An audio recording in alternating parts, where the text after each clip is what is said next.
Here we go.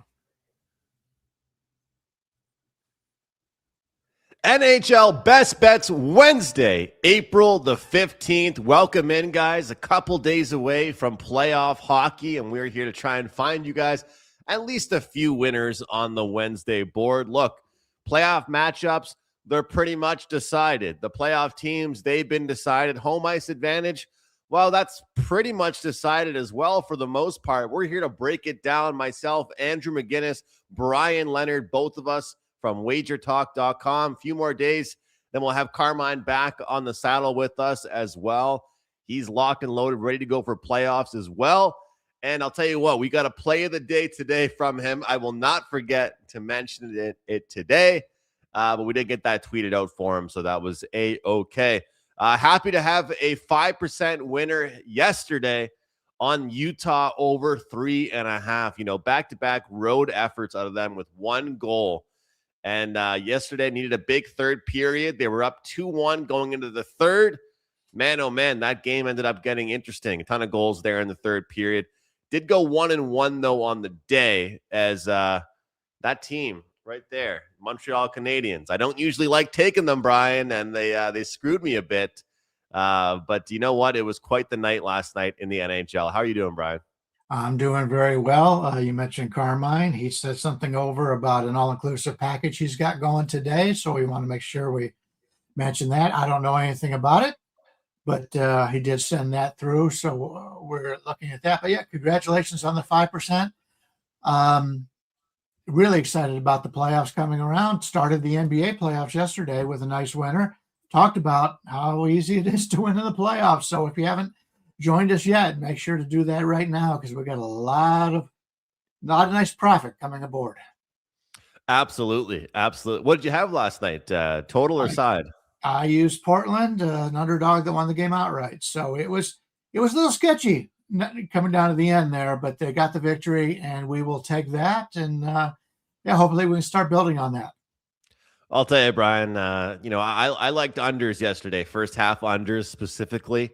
And that went pretty well, but man, oh man, like I get that it can't happen like this all the time, but man, I just wish we got that effort every single game out of these guys. Like it's a real shame to see what the product has the capability to be if these guys cared even close to that much all year long. Because we know it's a good product when they actually try.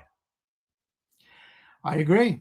I definitely agree. And I enjoy playoff basketball. I just don't enjoy regular season.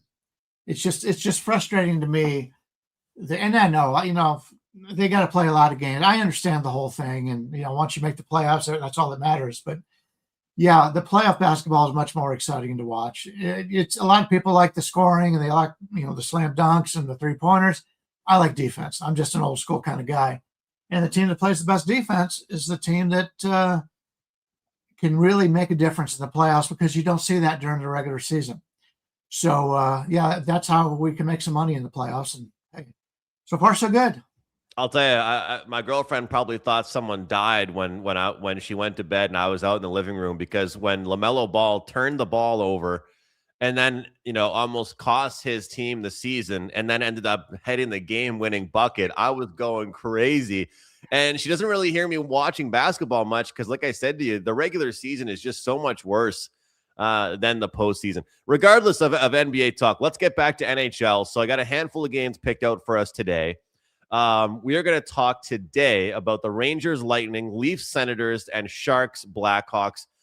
There's a couple other games we can mention as well. I guess I kind of picked games with close odds here, Brian. Mm-hmm. Is kind of what I was thinking. But we can obviously look at the other ones as well because there are some, other playoff teams that are in action today. I want to pull up this tweet that I have here from Todd Furnham. I'm going to surprise you with this one before we get the show started because this is very important to mention here. And Todd says numbers matter. The Isles -110 close as -185 favorites. Jackets -124 close as -148. The Habs 130 to 285. Ducks +100 to 170. Mammoth, they get the job done, close 215, and the Blues from pick to -200. He says Don't chase the steam. Betting sports is never that easy, unfortunately. Brian, it's so true. I feel like this happens as well in spring training, NHL exhibition, NFL exhibition, when people are making picks solely on lineup information. And I'll tell you what, you look at some of these teams right now that are performing well with guys missing. And yesterday, my Canadians, a complete dud out of them, even though they rested a few players. Philadelphia had half a minor league lineup, and they looked like a much better team. So you're a numbers guy. I'm sure you have some thoughts on this. I sure do. Todd's a great follow. We've talked about this. I was down on the strip at some get-together, and I was talking to Todd about something similar to this. And in fact, we went out yesterday. Ralph Michaels is in town. A few of us got together. And we all talked about when basically, Teddy Savansky was there. He's an NBA expert. He does a terrific job. He was talking about that a lot of people look at certain players aren't going to play and they look to fade that team or whatever. But all these guys are professionals. They've all been there before. And if a big guy is not going to play, the line moves, that the team that's facing them sees that. And so they have like a little bit of a letdown. And the players on that team want the ability to show what they can do, so they get more chances to play. So even Teddy says, he goes, you can make a killing just fading these line moves all season long. And right now we're at the end of the hockey season. A lot of teams, Colorado the other day, 2 games in a row, they rested 7 other players. They won both those games. Another team, Minnesota, I think, rested 9 players. They won that game. So just because the high-profile guys are not playing does not mean they're going to you'll know ahead of time what's going to happen. The difference between most of the best guys on the team and the last guys on the team is a lot closer than what you find in like college basketball, for example.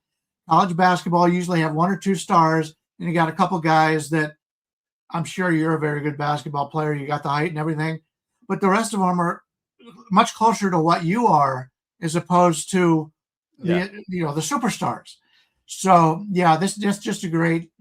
The lines maker knows what the line is when he puts it up. He knows what's going to happen. He reads the same things as we do, and there he puts it out there for a reason. And people continue to ignore it and just bet that guy's not playing. Got to take the other team, that kind of thing. And I think that this goes well for both hockey and basketball, Brian. Simple one word: motivation. Yeah. Those players that are resting, they're getting their rest. But yesterday, there's multiple players I could list that were on other teams, that ended up being a team that was like, okay, we're going to get the job done still. We're going to still battle and we're still going to win. So look, we're seeing some of these teams that are underdogs, but you know what makes a good team great? Having depth. And that's why some of these good teams look at NFL exhibition, even if you're resting QB1, even QB2 or top wide receivers or linebackers. A lot of great organizations have great depth. And in the NHL specifically, with the AHL, they're trying to give these guys their first opportunity as a player. Yesterday, there were, I think, multiple players across the whole league that scored their first ever goal or their first ever point, Brian. They were giving it their all. Anyway, welcome in to everybody live right now with us in YouTube and all of you guys that tune in afterwards. Appreciate all of you guys. Max says the like button, engaged.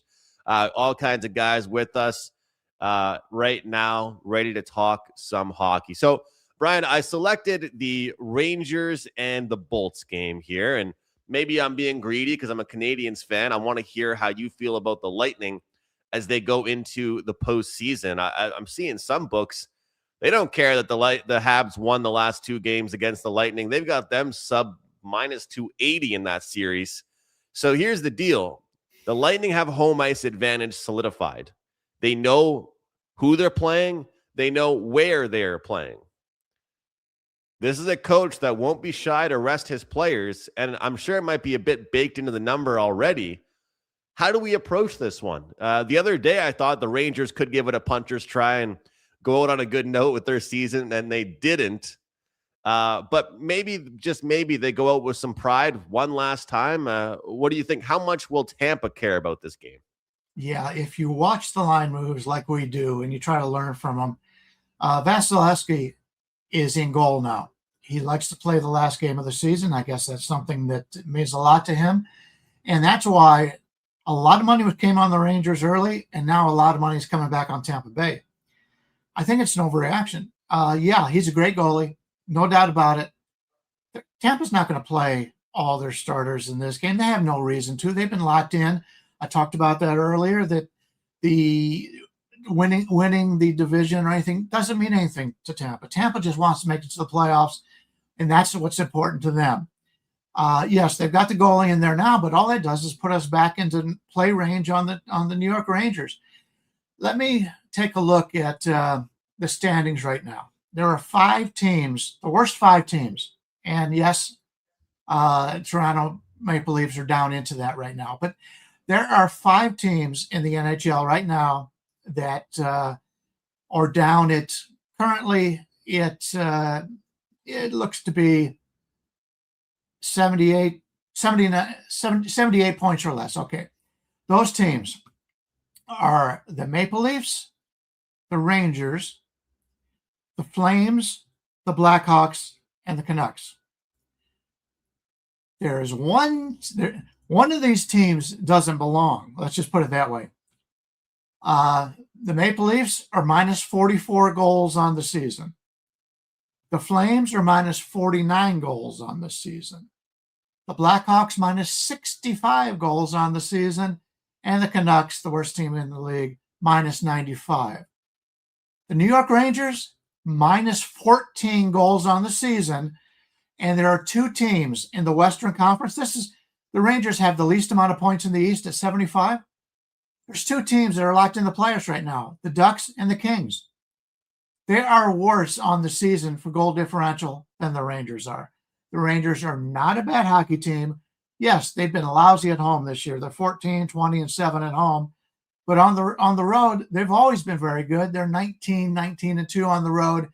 This is a team that could have thrown in the towel earlier. They had high expectations coming into the season, and they have really played real solid hockey the second half of the season. I really like the Rangers here. I think the game, and I know the game means much more to the Rangers than it does to Tampa.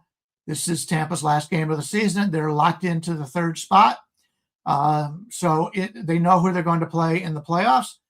It's a situation for the Rangers. They've played with a lot of heart lately. I think they continue to do that here. And regardless if Vasilevsky's in goal, yes, he's terrific. I think that Tampa Bay is going to rest some players.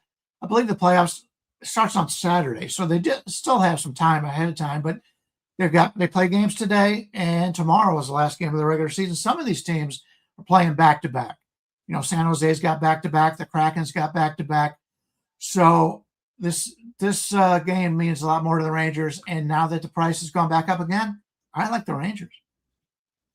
Yeah, some of these teams might even have a few days off because they're waiting to figure out arena situations with concerts and things like that. I've heard about that type of stuff going on with some of these teams. Of course, when they make the schedules and they book the arenas, they're booking them for all the regular season games. So then you have to work with the NBA, or you have to work with concerts or other stuff that's going on. Brian, you look at John Cooper, the head coach of the Lightning, and he is so highly touted as a great coach in this league. He's lifted Stanley Cups. He's done well at the national level. But he's more of a chestnut checkers kind of guy. And, there's some coaches that they care about every single win, right? I promise I don't think this guy is that guy. He cares about the wins when they matter, and everything you just said, I couldn't agree more with you. And one thing about this New York team, just looking at some of my updated numbers here, last 10 games, shots on goal against 23.7 for New York. For their expected goals per game, 3.4 goals per game expected. So power play percentage, 29. Power play percentage for Tampa Bay, 3.4%. You heard me say that correctly. 3.4%. So, I'm not saying Tampa Bay is limping going into the playoffs, but I would argue that in their last game, they didn't even look that great. So, these teams are getting ready. And, Brian, as much as you mentioned some of these teams getting a day or two off, there has been some complaints about how aggressive the shift in mindset is from, hey, you're going to go play a meaningless game against the Rangers tonight. You're going to have one or two practices, and now you're going to be playing in the Stanley Cup playoffs where some guy's going to try and rip your head off, into the boards. And unfortunately, it can't be both ways, because you've got the hockey crowd that says, well, I don't want to be in my bathing suit going to the beach and hockey's still beyond, but I also don't want these guys playing too many games. So people can't have it both ways, Brian. You can't have it both ways. Yeah, Tampa Bay is coming off of back-to-back wins. They did lose 3 games in a row. They beat Boston 2-1. They beat Detroit 4-3. So, yeah, they've got the monkey off their back. They're playing the Rangers right now. And if you take a look at the Rangers, their numbers are a lot more impressive. I believe they're in the top 6 in power plays, in the top 6 in penalty kill. They're number 1, I believe, in winning faceoffs. And they're number 1 in the league, I believe, in checks. So it's a physical team, and they're going to continue to play physical hockey. They'll play physical hockey against this Tampa Bay team. And the last thing you want to do, if you're the coach of Tampa Bay, is to have your best players on the ice in a game that means nothing to them against a team that's very physical in the Rangers. So, yeah, it's the site we have up there right now coming into this. When we put up the graphics said plus 103, you can now catch plus 133. It's a 30-cent move based on the goalie. Granted, goalies are important, but it's much more than the goalie in this game that you got to worry about. Absolutely, 100%. And sometimes when a team isn't motivated, they make that look very, very clear. Rex giving me a hard time. He says, I hate to say it, but I have concerns for your Habs heading into Tampa for that series, physicality standpoint, and no Dobson. Yeah, I mean, it's pretty tough because you pick up Dobson. Dobson's probably one of the biggest signings the Montreal Canadiens have made in my adult life, Brian, and now I don't even get to see him in the playoffs. I don't care about the regular season, man. I need to see you in the playoffs, and then he gets injured blocking it. And it's always hard to be upset with a player getting injured for blocking a shot, because that means they were being a great teammate. They were sacrificing their body. So it's hard to be upset about that. But guys, once again, big play last night in the NHL. Gets there with the Mammoth. Brian continues to roll here. We got that great deal. PuckTime 50, guys. Head over to Brian's page. Head over to my page. PuckTime 50 takes $50 off the rest of the NHL for the year. And Brian, I continue to say this, but there's going to be times overnight where a play gets released. There's going to be times in the afternoon a play gets released. Maybe an hour or two before the game, a play gets released. If you are on the all-access package, people will get this sent right to their email, right to their phone right away. So, guys, PuckTime 50. A lot of you guys used this yesterday when you bought my 5% play, and it kind of makes sense. One 5% play, it costs $35. You're going to get this deal for a pretty good price there, Ryan. Yeah, I was going to put up, I just finished the baseball show, Total Bases, a while ago, and I was going to put up a play as a 5%. I hadn't put out a 5% all season long in baseball, but as we're doing the show, unfortunately, the line moved. And it was a total. It moved a full run, run and a half at some places. So I still like it, but I can't use it as a big play now. And so the lines are constantly, as early as we're doing these shows, the lines are constantly moving. You got to really get them when we put them out. A lot of times I will wait on games to put out because I think the line is going to go higher, or I'll just send it out. Says this is the best line we're going to see. And if you're a subscriber to our services, you will get that at the best line possible. 100%. Send right to your email. And speaking of 5% plays, congrats to Carmine. Barcelona gets the job done for Carmine. A nice winner for him in soccer. So we always talk about the all-access packages, and you're doing baseball and hockey and multiple sports as well. I'm dabbling with the baseball team totals and first 5 plays, and I've got my NHL stuff. CFL is around the corner, which you guys know that I love. So the all access packages are great. If you guys are on Carmine's hockey package, you didn't get to have his 5% soccer yesterday. So make sure you guys are locked and loaded with it all. Okay, Brian, keeping things going here. This one's always big here in Canada, where you will be in a pretty short period of time hanging out with Carmine. The Battle of Ontario, we call it here. Ottawa and Toronto going head-to-head. Minus 183 opener pretty much here for Ottawa. They get the sense now they are playing the Carolina Hurricanes. Will not be easy. I promise you, they would have preferred the Habs. They would have preferred the Buffalo Sabres.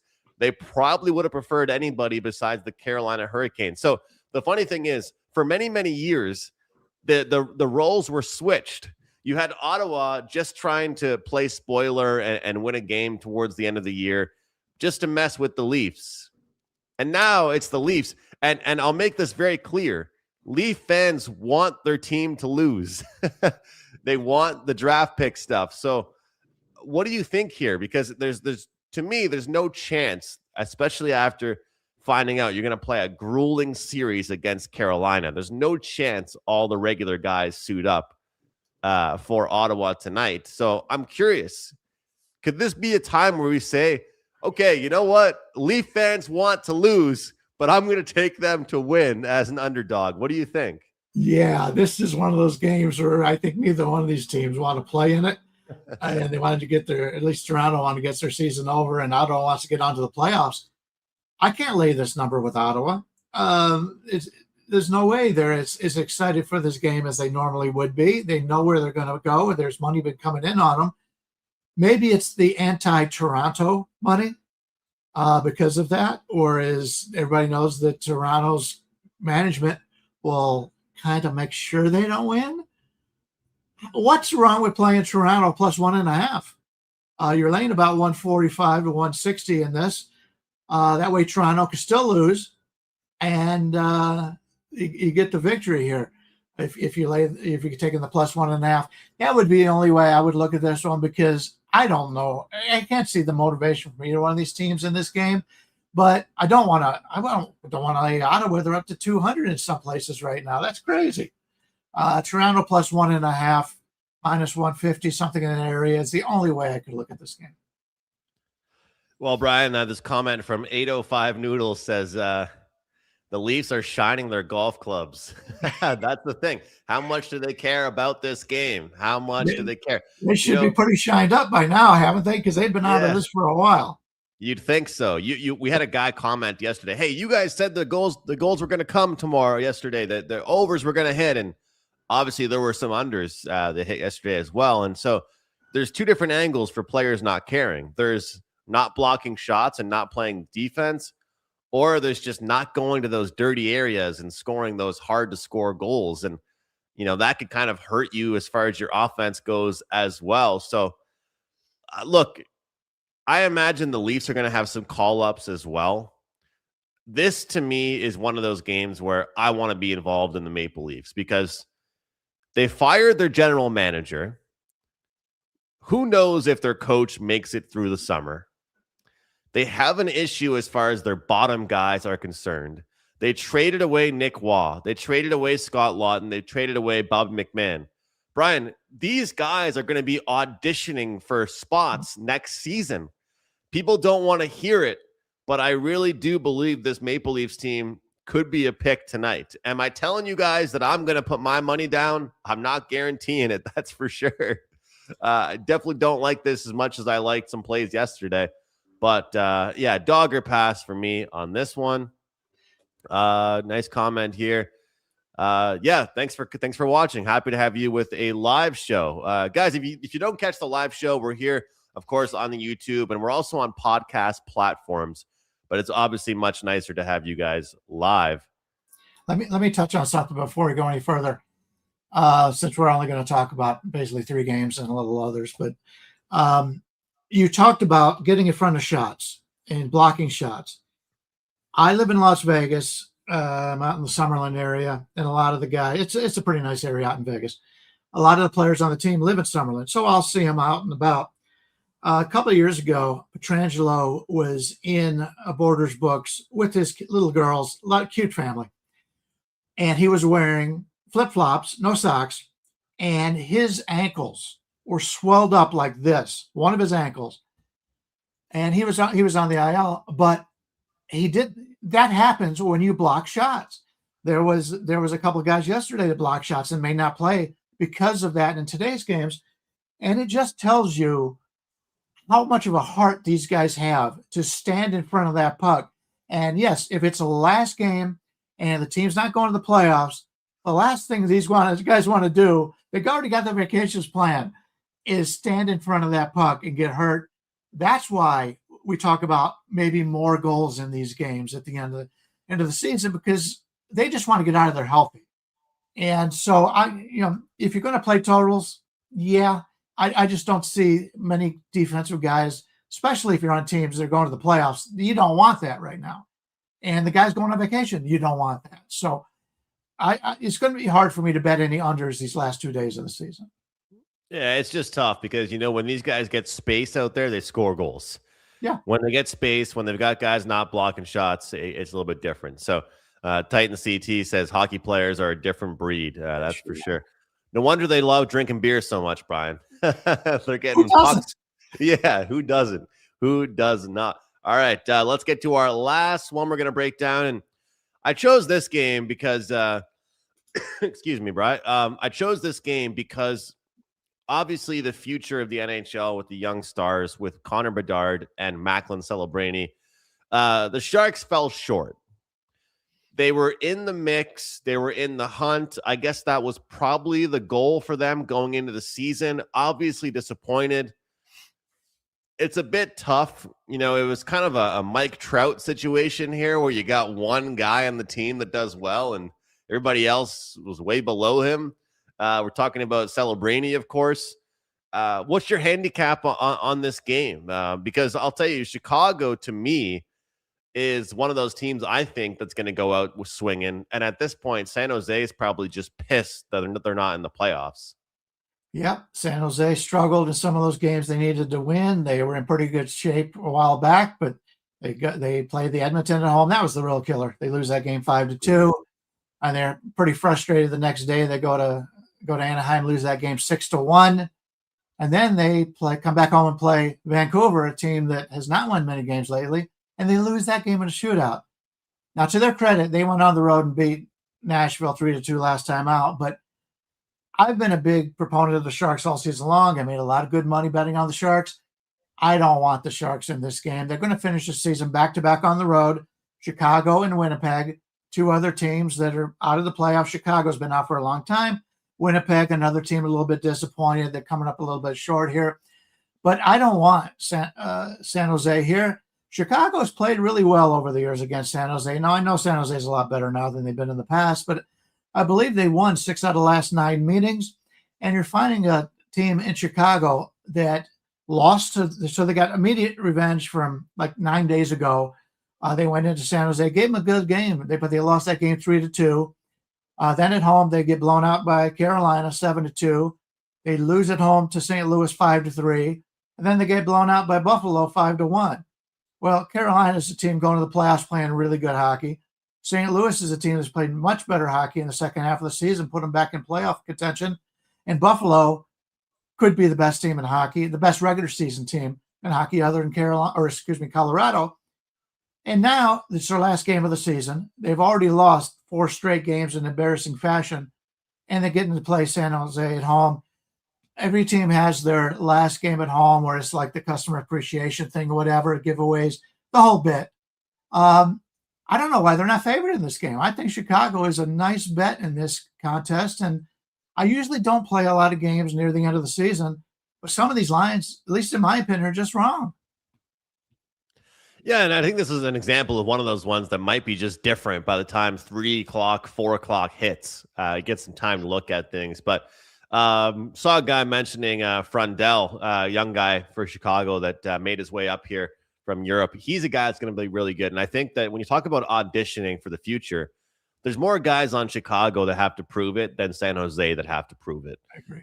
You are caring about next year. And I saw a graphic and it kind of made me sad. It was like, it was talking about like how every player has their guy, right? Like, Caulfield has Suzuki. You've got McDavid has Draisaitl. Will Smith and Celebrini have each other, and so on and so forth. Who does Connor Bedard have? Doesn't have his buddy yet, and the reason being is that they drafted 2 years ago a defenseman with their top 4 pick, I believe it was. As a Canadiens fan, I was happy because the forward that went next went to the Habs.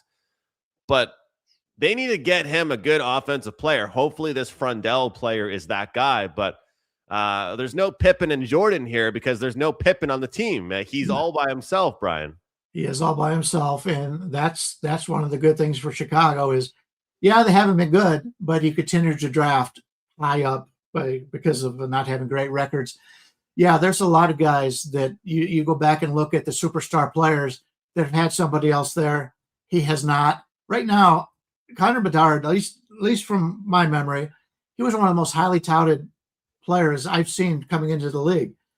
Now he's an afterthought in many people's minds just because he doesn't have that ability to have more than one good player on the team. Once he gets a couple of those guys in there, he's going to break out like something awful. And you're going to be able to bet the over in goals, the over in points, while a lot of people will be sleeping on it because they've given up on him by that point. You see that in baseball all the time. A guy's finally healthy. They get a chance to play again with some other guys on the team, and then he has a big breakout. So, yeah, it happens all the time. Absolutely. And you know what? Not everybody's a star in their first year or two, right? Takes some time.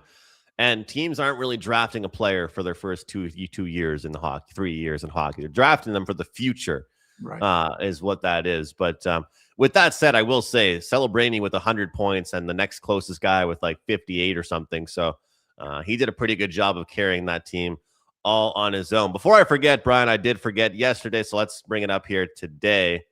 Carmine did send this in here. His play of the day. Of course, the Chicago Blackhawks San Jose game over 6.5. He's looking for pucks in the net tonight for his play of the day. That's Carmine building that bankroll for us. And Carmine has a play on every single game on the board. So, hey, he says, I'm not taking it lightly. This is a sharp time for me. Carmine's got some edges today. He likes these games. 4% plays, 2% plays. Check them out. I'll get the exact rundown here. 2 3%, and 4 2%. So, guys, lock and load with Carmine today. So he's got a great package up and available. This is his free play. And I'll tell you what, right now, Brian, I think I'm passing for today. I don't think I'm going to have anything in the NHL. It'll be just baseball on the diamond for me. Look forward to watching some baseball actually this afternoon as well. But what do you have going today for customers? Yeah, I actually like the card. I'm much like Carmine in this one. I'm going to have 3 plays up in hockey, and I'm going to have 3 plays up in baseball, with possibly more going today. Still haven't handicapped the 2 games in the NBA. Like I said, had the winner yesterday. Likely passing, but hey, this early in the morning, you don't know where the line's going to go. So they may fall into our parameters on the game. So it's hard to tell you what we're going to have all day, but I'm going to have at least 6 plays up on today's card. And by the way, Carmine putting that up all season long. At one point, he wanted to start drawing back on that money, and I said, "No, man." I said, "You want it at the end of the year. You want people. If you started with 5,000, you want people to know how well you've done all year." And so he changed his mind, and look at all the success he's had. And I know a lot of people out there just can't wait to get that play every day because he has had such great success on there. And I know he wanted me to talk about his package, but I don't talk about other men's package. I don't care if he's laying on the beach down in some tropical environment or he's up freezing his ass off in Canada. I'm not talking about people's package. Leave that to Buster. That's for sure. Leave that to somebody else. Before we get out of here, Brian, some people did want us to mention the Vegas Golden Knights and their situation. And of course, obviously, I did not select that as one of our games for today. Mm-hmm. Maybe I should have done so. The main reason was being because the matchup seems like such a lopsided matchup. So you can understand why I did so. But at one point, we had Anaheim, leaders in the Pacific. Then we had Edmonton, and now Vegas. They've gotten it done against the easier teams and the harder teams. Just in about 30 seconds to a minute, your thoughts right now on the division. Yeah, it's I believe it's their last game of the season. And Anaheim plays tomorrow, I believe. But Vegas wants to win this game. They need to get 1 point. They need to go to overtime. They're playing Seattle, a team that they blew a game with the other day. They were up in Seattle, thought they had the game. Seattle comes back and beats them. So there's a quick revenge here for Vegas. If it goes to overtime, they're fine with that because they get the point that they need. I don't want Vegas in overtime because we've seen that all season long. So maybe we play. I don't want to lay this $2.80 to $3 on Vegas, but maybe play him to get a point in the game, something to that effect. Maybe play the overtime, and we've talked about that in the past. That maybe sometimes there's good spots for an overtime. This may be a good spot for overtime because if Vegas is tied late in the game, how excited are they going to be to get down there and try to get a 3-on-1? Where if they don't get it, the other team comes back and beats them, and they don't get that point. So take a look at the overtime numbers. Usually, when a line is in this price range, it's a pretty good payout. I don't bet it very often, but check it out. It may be worth playing a bet. I like that, Brian. A little overtime propping because you know what? Every point matters at this point. Every single point matters right now. And, it'd be the most Seattle thing ever to just play their best game of the year, but I just don't know if I trust this team. Plus 380 is your number. The price is right. Plus 380 with the tie prop, the overtime prop. That's not too bad. Usually you're getting plus 310 or lower on that one. So that will do it for the show, guys. Thanks so much to Brian for being here. As always, we'll see Brian again tomorrow to close out the week. And next time we talk after that will be playoff time. And once again, guys, that promo code is PuckTime50. PuckTime50, $50 off an NHL package. I'm going to start sending out some playoff futures probably tonight or early tomorrow morning. So we're getting ready already for the postseason. Let's cash some tickets. Thanks so much, all of you in the live chat. Truly appreciate you guys being here. Puck Time isn't the same without you guys here, and you guys definitely don't go unnoticed. That's for sure. Leave a like button on the way out, and Wager Talk Today coming up in 20 minutes time. All the best. We'll see you tomorrow.